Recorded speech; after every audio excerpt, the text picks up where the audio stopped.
जयमसी आज 10 जुन 2022 तदनुसार 27 जेठ 2079 शुक्रबार।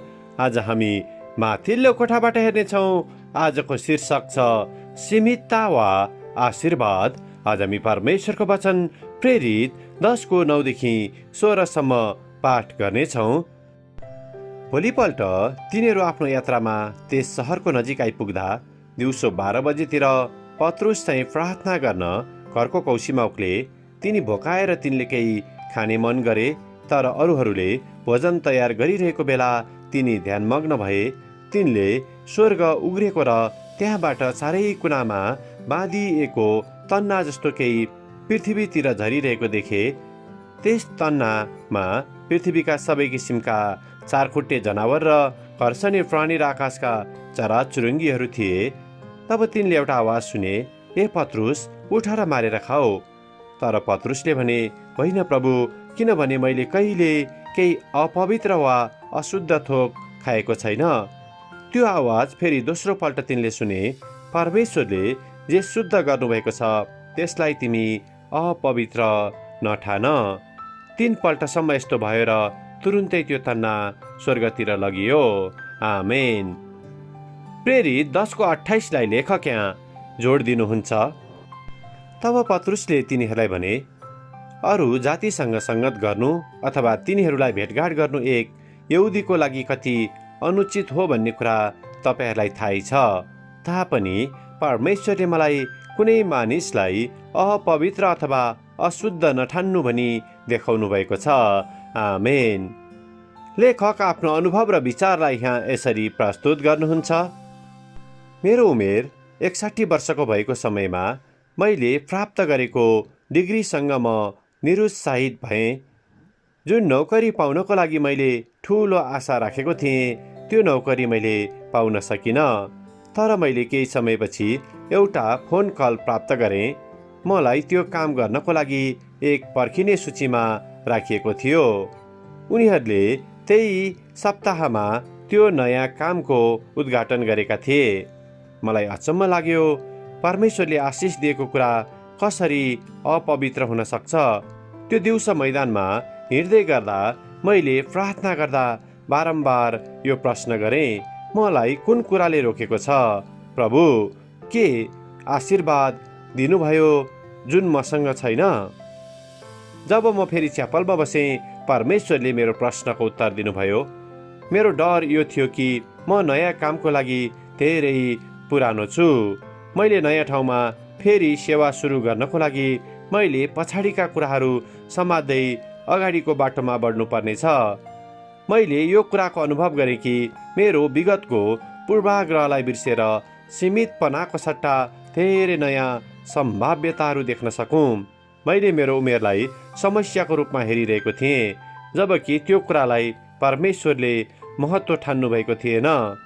मैले मेरो दिमागमा स्पष्ट कुराहरू लिएर च्यापल हलबाट बाहिर निस्केँ। मैले मेरा अतीतका पूर्वाग्रहहरूलाई हेरेँ, तापनि परमेश्वरले अरूहरूलाई र मलाई आशिष दिने कुरा चाहनुभयो। आमेन। आजको विचार, परमेश्वरले आशिष दिएको कुरा कसरी अपवित्र हुन सक्छ? प्रार्थना। प्यारो परमेश्वर, झुटो प्रकारले एक बाधकहरूको रूपमा हेर्ने कुराहरूलाई सामना गर्न हामीलाई सहायता गर्नुहोस्, ताकि ती कुराहरूले तपाईँको सेवा गर्नदेखि पछि नधकेलेको होस्। येशूको नाउँमा आमेन। आजको लेखक लिन्डा कोगिन, ब्रिटिस कोलम्बिया, क्यानाडा। आजको प्रार्थनाको विषय रिट्रिटमा भएका मानिसहरूका निम्ति। जयमसी आज 10 जुन 2022 तदनुसार 27 जेठ 2079 शुक्रबार। आज हामी माथिल्लो कोठाबाट हेर्नेछौँ। आजको शीर्षक छ सीमितता वा आशीर्वाद। आज हामी परमेश्वरको वचन प्रेरित 10:9 देखि 16 सम्म पाठ गर्नेछौँ। भोलिपल्ट तिनीहरू आफ्नो यात्रामा त्यस सहरको नजिक आइपुग्दा दिउँसो 12 बजेतिर पत्रुस चाहिँ प्रार्थना गर्न घरको कौसीमा उक्ले। तिनी भोकाएर तिनले केही खाने मन गरे, तर अरूहरूले भोजन तयार गरिरहेको बेला तिनी ध्यानमग्न भए। तिनले स्वर्ग उग्रेको र त्यहाँबाट चारै कुनामा बाँधिएको तन्ना जस्तो केही पृथ्वीतिर झरिरहेको देखे। त्यस तन्नामा पृथ्वीका सबै किसिमका चारखुट्टे जनावर र खर्सनी प्राणी र आकाशका चराचुरुङ्गीहरू थिए। तब तिनले एउटा आवाज सुने, ए पत्रुस, उठ र मारेर खाऊ। तर पत्रुसले भने, होइन प्रभु, किनभने मैले कहिले केही अपवित्र वा अशुद्ध थोक खाएको छैन। त्यो आवाज फेरि दोस्रो पल्ट तिनले सुने, परमेश्वरले जे शुद्ध गर्नुभएको छ त्यसलाई तिमी अपवित्र नठान।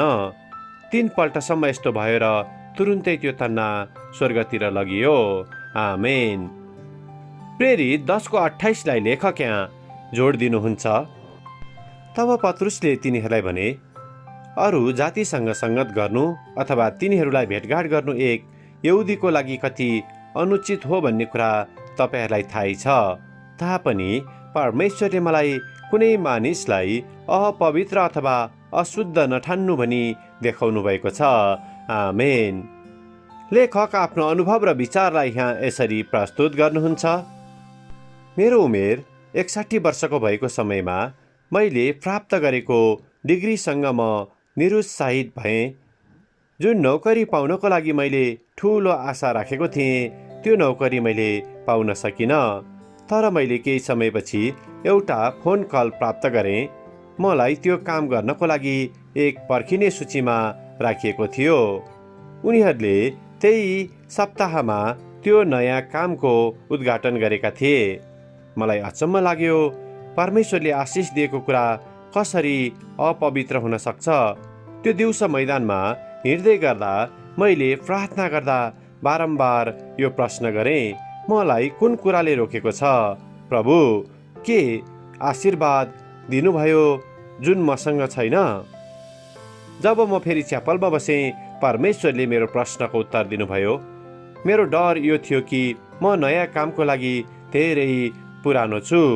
मैले नयाँ ठाउँमा फेरि सेवा सुरु गर्नको लागि मैले पछाडिका कुराहरू समात्दै अगाडिको बाटोमा बढ्नुपर्नेछ।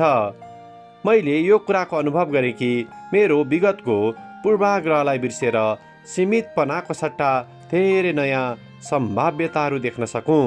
मैले मेरो उमेरलाई समस्याको रूपमा हेरिरहेको थिएँ, जबकि त्यो कुरालाई परमेश्वरले महत्त्व ठान्नु भएको थिएन।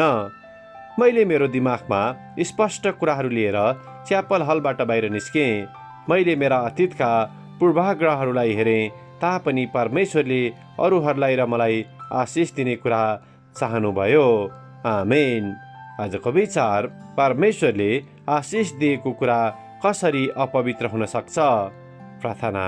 प्यारो परमेश्वर, झुटो प्रकारले एक बाधकहरूको रूपमा हेर्ने कुराहरूलाई सामना गर्न हामीलाई सहायता गर्नुहोस्, ताकि ती कुराहरूले तपाईँको सेवा गर्नदेखि पछि नधकेलेको होस्। येशूको नाउँमा आमेन। आजको लेखक लिन्डा कोगिन, ब्रिटिस कोलम्बिया, क्यानाडा। आजको प्रार्थनाको विषय रिट्रिटमा भएका मानिसहरूका निम्ति।